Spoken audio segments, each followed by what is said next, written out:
Jóvenes, muy buenos días. Bueno, una vez más, aquí haciéndoles un pequeño video sobre ahora gobernanza y proyectos políticos que va concatenado con esta presentación que hemos tenido ya en tres secciones de actores, roles e instituciones. De hecho, la siguiente presentación a esta es sobre instituciones y creo que les va a parecer muy interesante el ir concatenando los diferentes temas. En este caso sobre gobernanza y proyectos políticos. ¿A qué nos referimos aquí con gobernanza? Ya hemos hablado en algún otro momento del concepto de gobernanza. Hablaremos de la gobernanza entendida como un proceso, como el proceso en el cual las diferentes fuerzas políticas se armonizan, se alinean para desarrollar proyectos políticos. Es decir, proyectos que tienen como fin último el establecimiento de objetivos, la ordenación de la sociedad y en su caso también la integración. Vemos aquí, por ejemplo, que la gobernanza solo funcionará si se acerca a la teoría de la democracia deliberativa y se aleja de la democracia elitista. ¿A qué se refiere la democracia deliberativa? Una democracia en la cual se participa por parte de toda la sociedad en la toma de decisiones o al menos de un segmento amplio de la sociedad. Y la democracia elitista es la democracia a la que estamos acostumbrados, la democracia representativa, por otro, pues, ya en otros momentos llamada también democracia liberal, que esta democracia liberal representativa o elitista, el modelo principal que propone o el modelo principal con el que funciona es que las decisiones políticas se tomen a través de representantes y que entonces la participación de la ciudadanía o de la sociedad termina siendo la elección de estos representantes y se concentra en, en los procesos de votación, en los procesos electorales. Entonces, esta democracia elitista termina teniendo la participación de la ciudadanía únicamente en los comicios, en los procesos electorales, y la gobernanza bajo este esquema de democracia elitista no funciona de la manera en la que se necesita porque no se le da pie a todos los actores, no se le da peso a todos los actores de igual manera, entonces esto se convierte en algo mucho menos elaborado, mucho menos complejo, si lo quieren ver así, la democracia elitista, pero da menos paso a ser una democracia real, una democracia en la toma de decisiones. Recordemos, que Demos y Kratos tiene que ver con las decisiones del pueblo, con el poder del pueblo. Y entonces, para que el pueblo tenga poder, bueno, pues poder es decidir. Quien toma las decisiones es quien tiene el poder. Y en la democracia elitista o representativa, quien tiene el poder son los representantes, aun cuando hayan sido elegidos y se tenga el poder de no volverlos a elegir o de elegir a otros.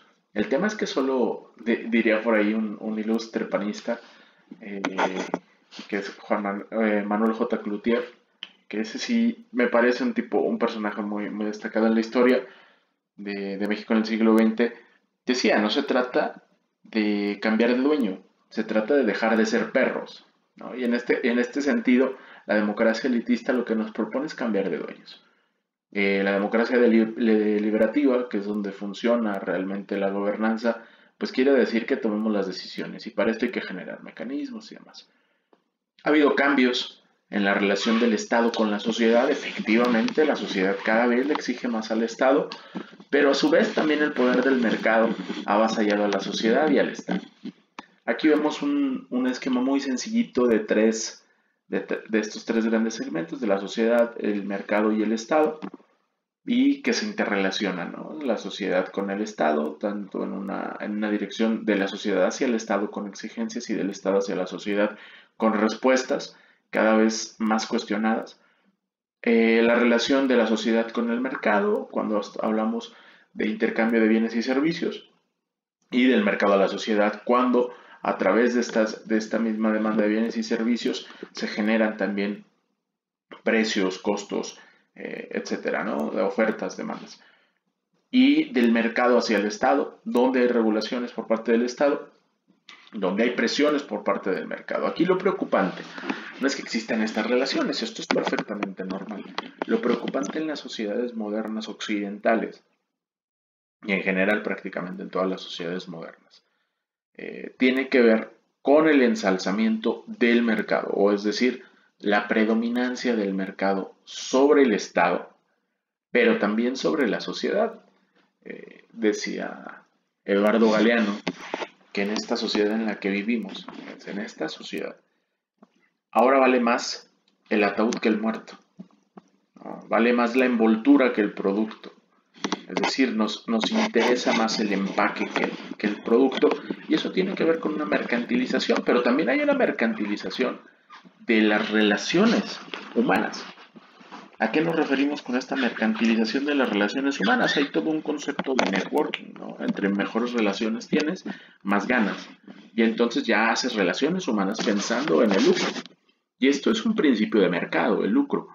Y el tema social a lo mejor debería ser psicoafectivo, o te juntas con alguien porque te interesa saber cómo está, te tienes que interesar por el otro, no porque te convenga, sino por el simple hecho de ser otra persona y que hay que cuidarnos los unos a los otros. Bueno, en esta sociedad mercantilizada, donde además decía, perdón que insista con esto, pero me parece que es muy pertinente luego la reflexión de algunos autores como Eduardo Galeano.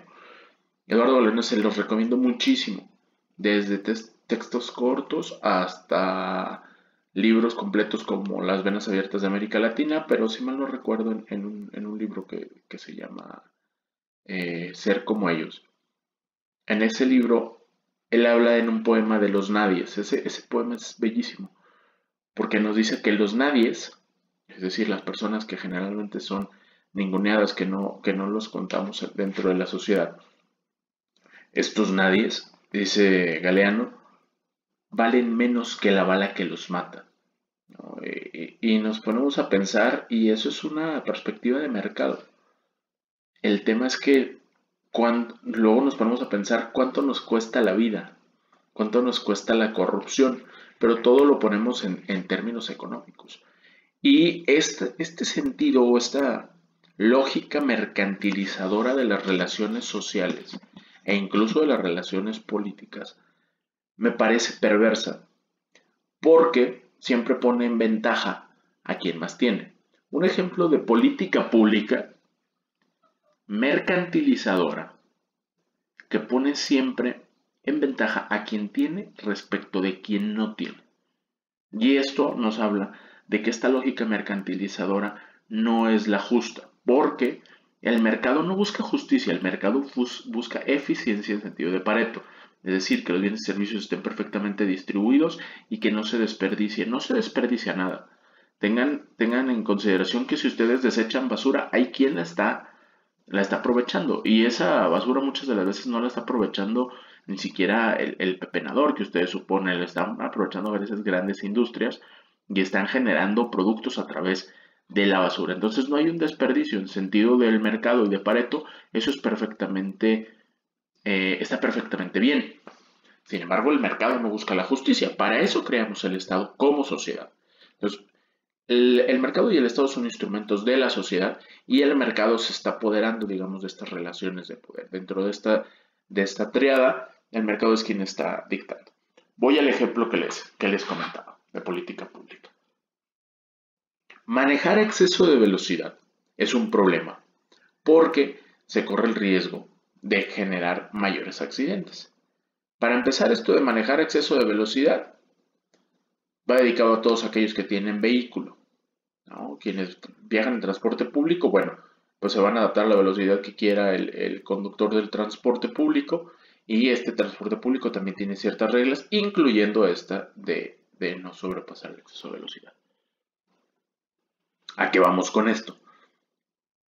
Las sanciones por cruzar ese límite de velocidad siempre son sanciones monetarias.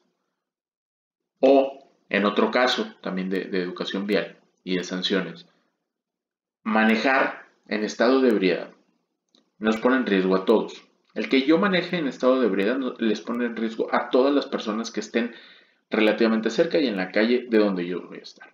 ¿Por qué? Porque puedo atropellar a un niño, porque puedo atropellar a un ciclista, porque puedo chocar con otro automóvil, porque puedo dañar un bien público, porque puedo dañar un bien privado, una casa, un auto que esté parado, etcétera, etcétera. Entonces, representa un riesgo para la sociedad estando en esas condiciones. ¿De acuerdo? Por lo tanto, para inhibir esta conducta, la política pública nos dice que normativamente tendrías que crear un mecanismo de inhibición. El mecanismo de inhibición constante que se genera a través de los gobiernos como representación del Estado es el de la sanción. En este sentido, la sanción más común, y aquí viene la visión mercantilizadora, es pagar una multa. Una multa en términos monetarios. Y entonces, a qué deviene esto? ¿No? Hay quien dice, no, pero es que las multas son excesivas, son de 3,000, 5,000 pesos. Si manejo en estado de ebriedad son hasta de 10,000 pesos. ¿Sí? Si nuestro ingreso neto al mes son de 12, 14,000 pesos, pues claro que 10,000 pesos es muy alta la multa y efectivamente me disuade de realizar esa conducta. Hay quienes les vale madre si de todos lo hacen. Pero, ordinariamente esa sería la situación. ¿Quiénes están en ventaja? Imagínense a alguien que gana 200, 300,000 pesos por mes. ¿Quiénes ganan eso? Muchos empresarios, pero empresarios fuertes, magistrados, diputados. ¿Saben qué les representa para ellos 10,000 pesos? No pasa nada. Me puedo poner 6 pedas de esas sin problemas, sin que se estabilice a lo mejor mis gastos, ¿no? Entonces, el tema es que este tipo de sanciones inhiben conducta solo de un tipo de personas. Había una medida que se estaba tomando en Irapuato respecto del COVID, para poder detener o bajar el número de contagios. Y esa medida era que se suspendía el transporte público y se suspendían actividades recreativas, perdón, se suspendían actividades recreativas, se suspendía el transporte público los domingos, estas actividades recreativas en bares y demás, solo tenían que abrir hasta las 12, hasta las 2 de la tarde, si mal no recuerdo, en domingo. Y esto tenía que ver, obedecía a tratar de bajar los contagios, ¿no? Sin embargo, esta medida no está bien ponderada en términos de sociedad y Estado y de justicia, porque imagínense quiénes eran los que no podían salir. Pues la gente que no tenía auto. Si tenías auto sí podías circular a la hora que te diera la gana, pero si no, el transporte público ya no había. Y entonces, esta medida es una medida clasista. Y esto tiene que ver con una lógica de mercado. No es que intencionalmente lo hagan. Sin embargo, ya está tan impregnada para nosotros esta lógica del mercado por este avasallamiento justamente del mercado hacia la sociedad y hacia el Estado. ¿Vale?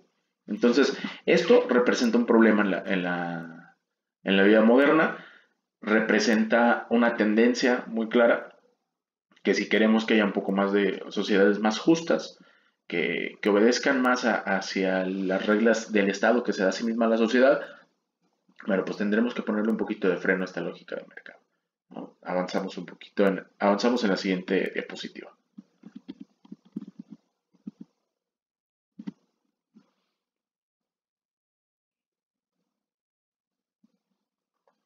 La nueva gestión pública. Ahora, hablando de la gobernanza, hablábamos de todos estos, digamos, aspectos o diferentes redes de poder que se interactúan unas con otras y se medio equilibran si hubiera los mecanismos de participación. Bueno, la nueva gestión pública y la relación con la democracia liberal, la democracia elitista, que ya hablábamos de en qué consiste, son caras de la misma moneda. ¿Cuál es esa moneda? El proyecto neoliberal, en el que el Estado debe participar menos y la mayor participación institucional debe estar a cargo del mercado. Es decir, las reglas del juego, que son las instituciones, las pone el mercado y no el Estado.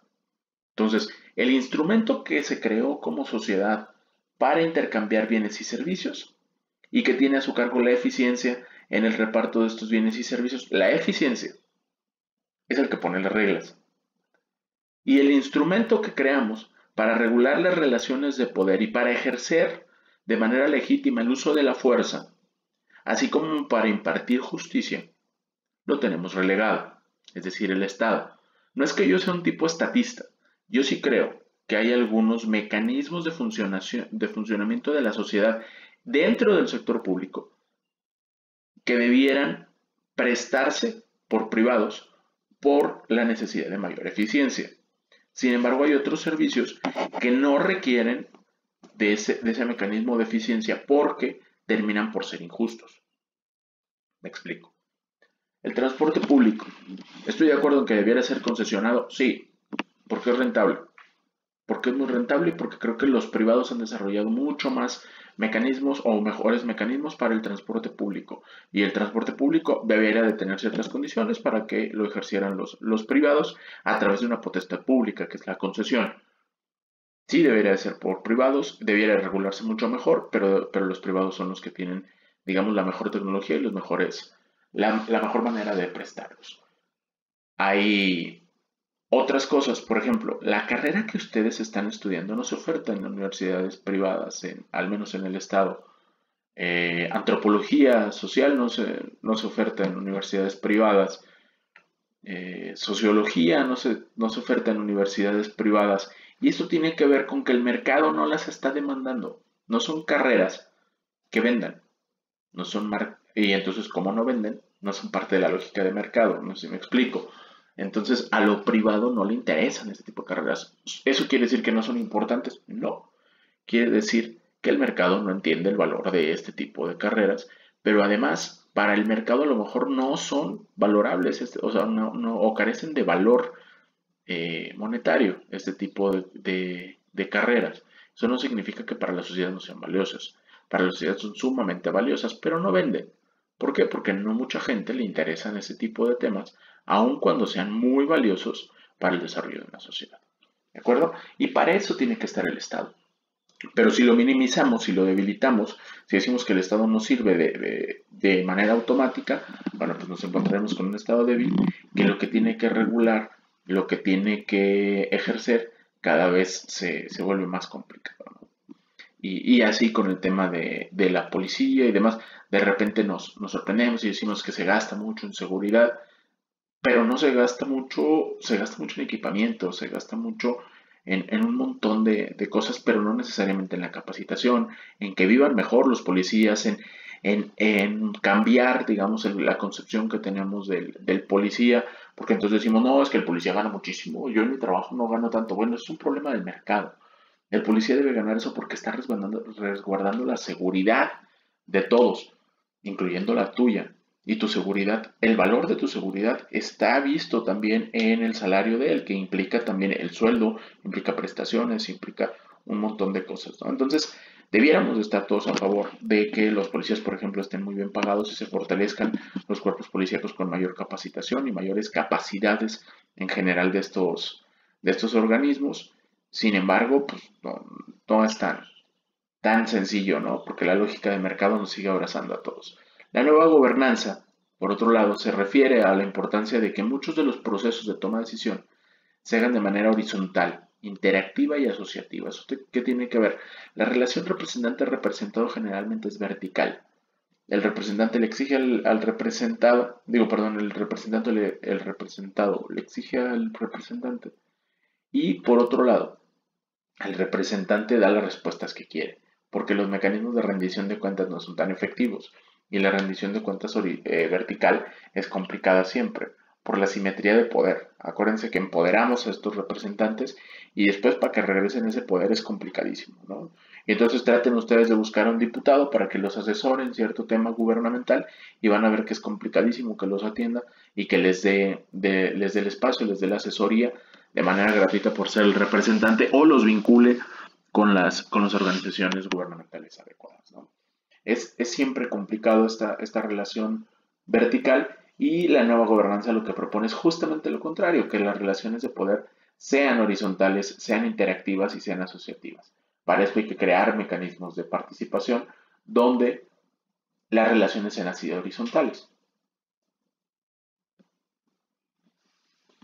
La nueva gestión pública carece de una visión política y democrática de las políticas públicas. Es decir, las políticas públicas vistas desde la nueva gestión pública tienen que ver con la eficiencia, tienen que ver con los mecanismos, tienen que ver con los procesos, pero no traen subyacente esta idea de justicia, esta idea democrática de participación de la ciudadanía. No necesariamente la nueva gestión pública, para él las políticas públicas pueden hacerse desde arriba, es decir, desde los organismos de gobierno, de los organismos representativos. Y entonces la gobernanza recupera y exalta esta esencia política y democrática de las políticas públicas. Entonces, para la gobernanza, las políticas públicas o son democráticas o no son. Y se tiene que analizar la correlación de fuerzas y de poder que hay en el desarrollo de las políticas públicas. Eso es, de alguna manera, la gobernanza en las políticas públicas. La gobernanza, el Estado y la democracia. Estas pequeñas reflexiones aquí creo que nos dan un punto de partida interesante para una reflexión todavía mayor de las relaciones de poder, de las relaciones con el Estado y de la democracia al interior de una sociedad.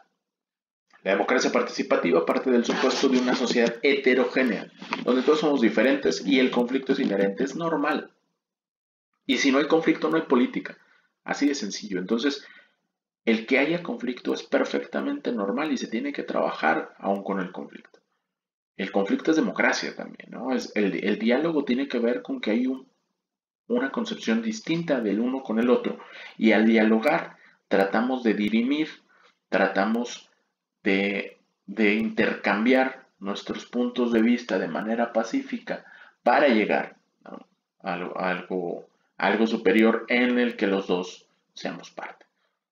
El papel del Estado es de articulador de todas las redes que condensan las relaciones sociales. ¿A qué se refiere esto? El Estado es el instrumento que creamos como sociedad para que todas nuestras relaciones sociales, con su conflictividad inherente, puedan ser articuladas. A lo mejor ya no va a ser controladas desde el Estado. Eso lo entiende la gobernanza, por eso es un concepto nuevo. De alguna manera, la gobernanza entiende que el papel del Estado ya no necesariamente es el del ordenador de toda la sociedad en todos los aspectos, porque es un Estado totalitario, sino más bien es de articulador de estas relaciones sociales, y entonces se condensan en el Estado, ¿no? Todas las relaciones sociales están impregnadas por el Estado como articulador, como ente articulador, no necesariamente como ordenador ni como controlador. Y entonces este es el papel que le da la gobernanza al Estado. La creación de un espacio público institucionalizado contribuye a fortalecer el papel de la sociedad en las decisiones de gobierno y del Estado. El espacio público donde se discuten los temas, donde se toman las decisiones que nos van a afectar a todos, tiene que tener reglas claras. Y en la medida en la que estas reglas sean más claras, dan más posibilidad de la participación de mucha gente en esa toma de decisiones, y gente de diferentes estratos sociales, de diferentes sectores de la sociedad, y no nada más aquellos que ya están posicionados en la hegemonía de la sociedad.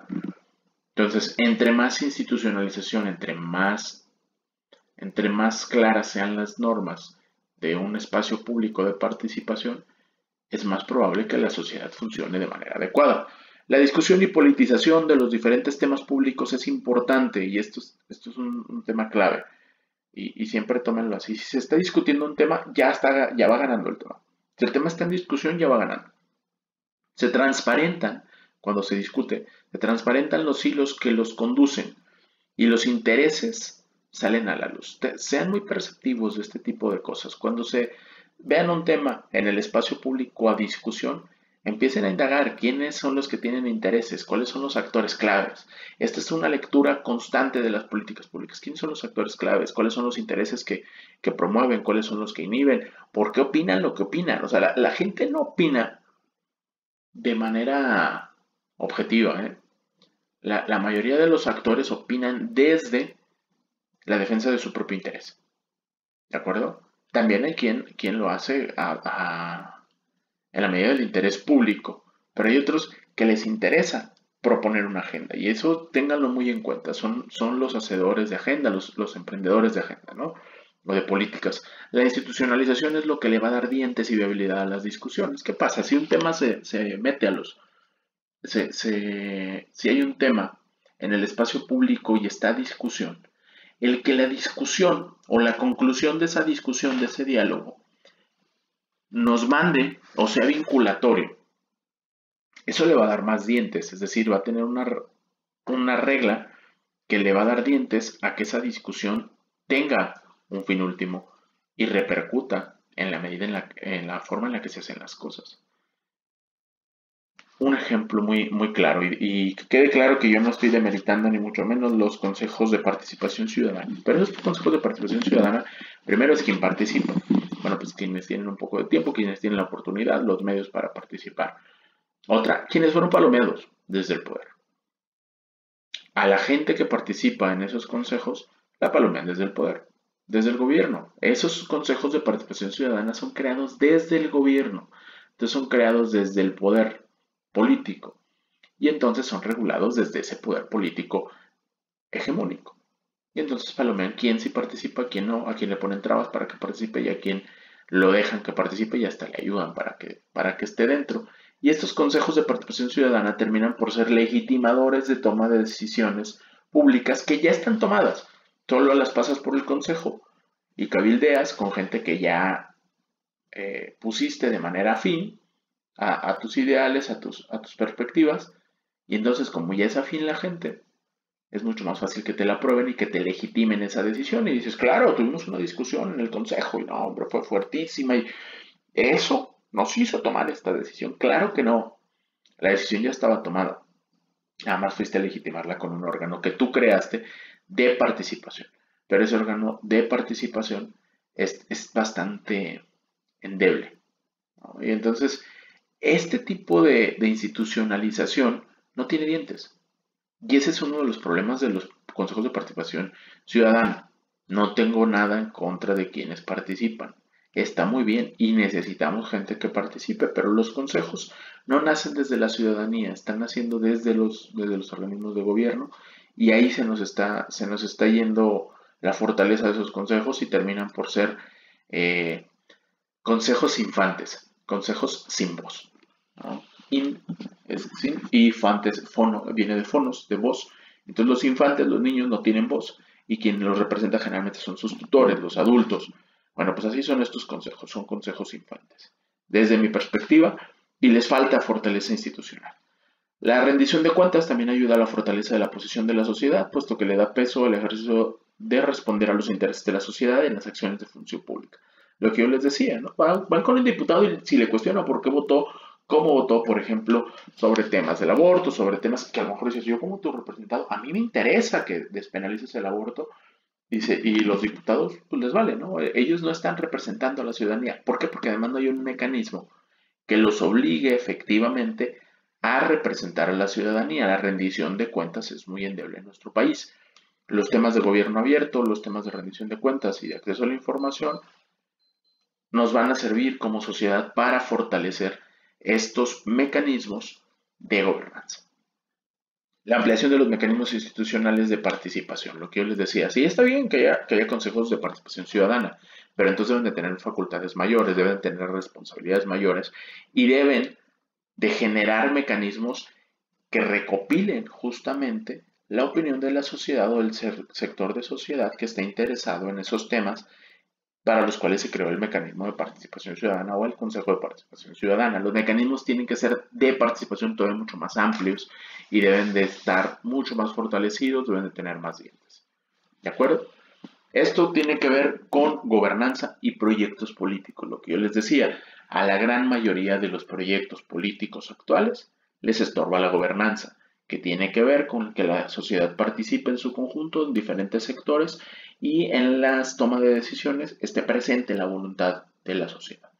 Y entonces la gobernanza, los mecanismos de gobernanza en las políticas públicas nos va a permitir generar una sociedad más democrática. Sin embargo, ya entendimos que está cooptado de alguna manera el comportamiento de la sociedad por el mercado, el Estado está cooptado por el mercado y el Estado está debilitado y la democracia desde la ciudadanía está poco institucionalizada y tiene poca fuerza, ¿no? Entonces son áreas en las que hay que trabajar, generarle más fuerza a los espacios de participación, crear una lógica mucho más de la sociedad y menos del mercado. Tampoco se requiere una lógica estatista, sino una lógica de la sociedad, donde la sociedad sea la que prevalezca. ¿De acuerdo? Muy bien, jóvenes, hasta aquí este video. El siguiente seguramente lo haremos sobre instituciones y se los mando en breve. Gracias.